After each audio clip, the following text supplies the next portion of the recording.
Well, in the title, I talk about a new era of bass fishing, and it definitely is. And these are some areas where I have, and I'm sure you have, seen the biggest change. Are they for the better? Are they for the worse?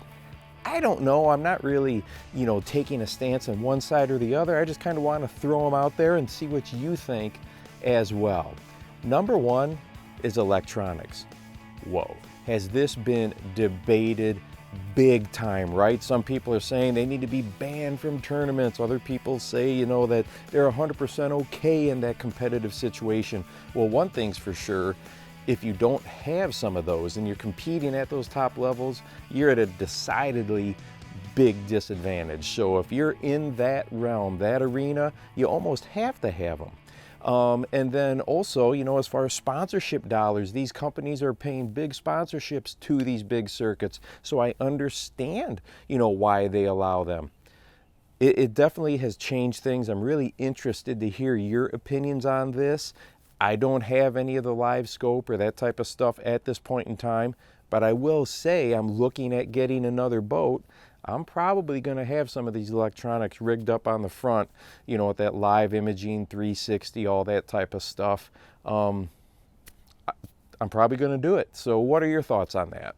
Number two is the participation in the sport. I have never, ever, ever seen this many people bass fishing before. You know that I work events all over the country, both retail, wholesale, distributor events, store events, and I get to talk to bass anglers, consumers, and I get to talk to the dealers on a regular basis, and this last 18 months has been like nothing I've ever seen before.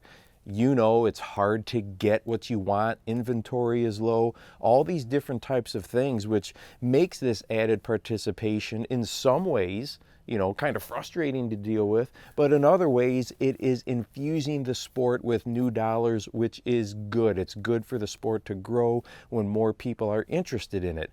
Boy, participation is through the roof. Good or bad, what do you think?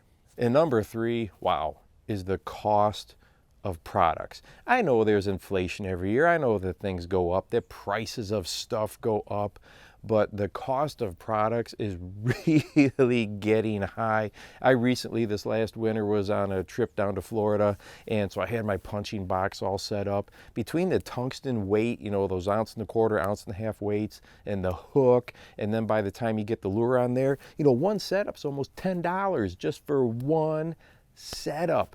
I first saw this shift in the industry start way back when Lucky Craft was first taking the country by storm.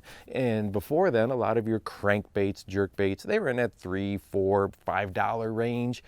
But when other manufacturers started to see people spending $13, $14, $15 and more on a lure, then pretty soon the prices started to shift and change throughout the industry. Yes, costs of goods and all that went up, but they saw that the consumers were willing to pay more. And in my opinion, that is when things really started to change. And we're not going to see the cost of things go down. There's no doubt about it. But for a lot of bass anglers, especially just getting into this, it can be very cost prohibitive. So what are some suggestions for you for new anglers that you have for new anglers to, be as economically efficient as possible getting into this sport?